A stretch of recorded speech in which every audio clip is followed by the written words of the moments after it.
This week on Ignition, we sample the latest in yacht rock.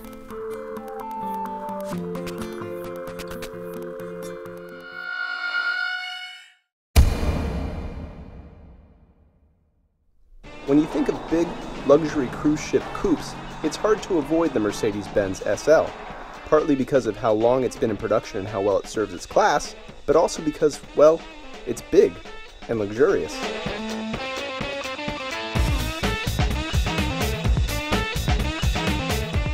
And that's something that's always bothered me, because SL stands for Sport Leicht, and while I butchered that pronunciation, it means sport lightweight.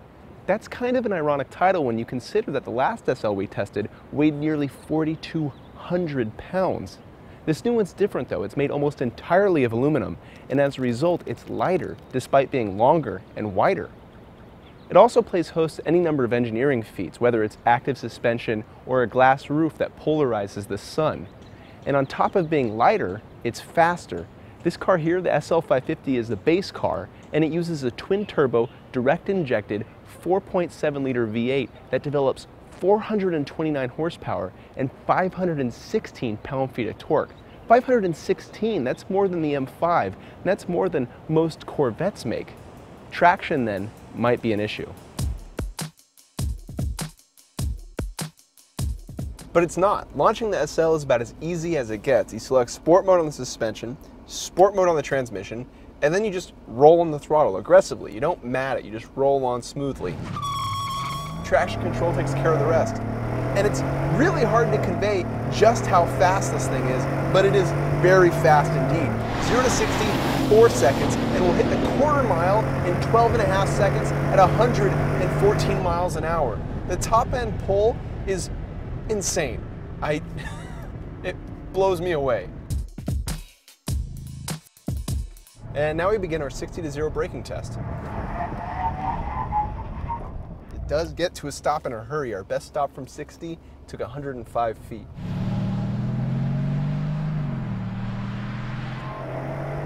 The power out of this SL always blows me away. But when you enter a corner, it gets a bit interesting, because what happens is this has a variable rate steering wheel. And when you're on center, or when you're just off center, the steering wheel does what you would expect. But then when you turn in hard, the steering rate increases dramatically. So I find myself at times backing out of steering inputs that I've already put in. Combine that with a super torquey engine and a very sharp throttle response, and that makes for a car that's pretty interesting at the limit. And not interesting in a fun way, but interesting in a way that makes you really second guess how you're approaching a corner. You feel like you can always get it right on that line of oversteer, right in that 0.5, 10 degree slip like there, but then you can never really hold it because you get too much boost or the steering screws up or something. You know, there's one thing that the SL reminds me of. It's kind of like a mini SLS with the super torquey engine, super aggressive throttle response, and steering that's a little too busy for my taste, or a little too aggressive for my taste.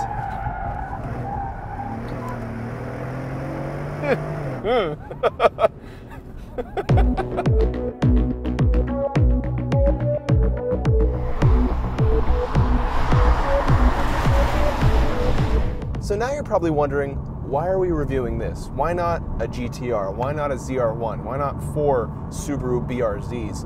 There's a very good reason for that, and it's because there's something just unquestionably cool about the big, giant, powerful SL Benz. You know, this car is not a sports car, but it's not trying to be either. It wants to be the big, comfortable, and luxurious yacht out there in the sea of cars that you see on the road every day. It doesn't want to be a little race car. It wants to be in it for the long haul, the comfortable ride home after your power lunch, after the big meeting. This is the car for the 1%.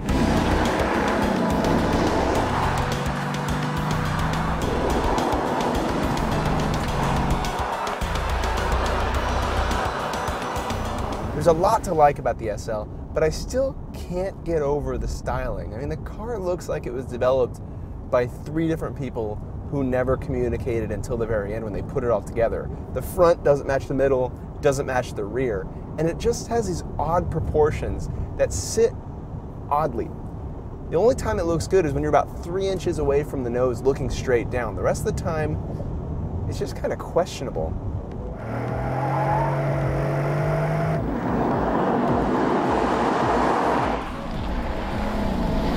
I'm sure it's much more beautiful underneath the skin. I mean, this car is mostly aluminum. It's made of these gigantic cast aluminum pieces that must just be stunning to look at. You know, and likewise, the engineering that goes into the rest of the car is very cool as well. I mean, on top of heated and cooled seats, we also get something called air scarf, which basically is a vent in the back of the seat that gently blows warm air on the back of your neck. And it feels great on a cool day like we're in now. Straight above us is your typical glass sunroof, but it's not just any sunroof. It's something Mercedes-Benz calls Magic Sky Control. That's kind of a silly name, but it has a very cool feature. You press this button here, and the roof polarizes like a pair of sunglasses would, blocking out all the sun. Press it again, and it's clear. It makes a huge difference when you're driving down the road.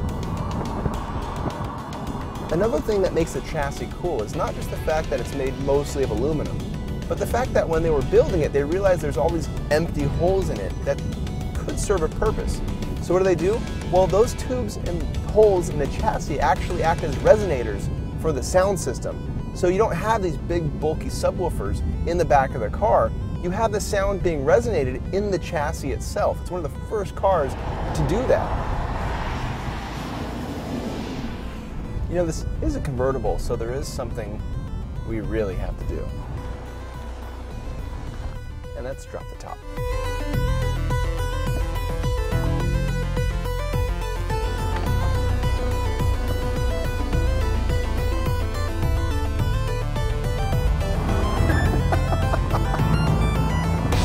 I don't know what it is about dropping the top in any car, as long as you can do it, that just makes you want to drive harder and have a lot more fun. Maybe it's the sound of the engine, maybe it's the wind, it's the smells going by, but it's hard to deny you want to drive more like a hooligan when you can smell and hear what's going on outside of you.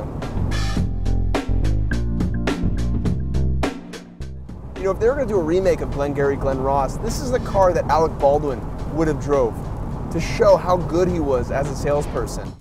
But then again, it may not be.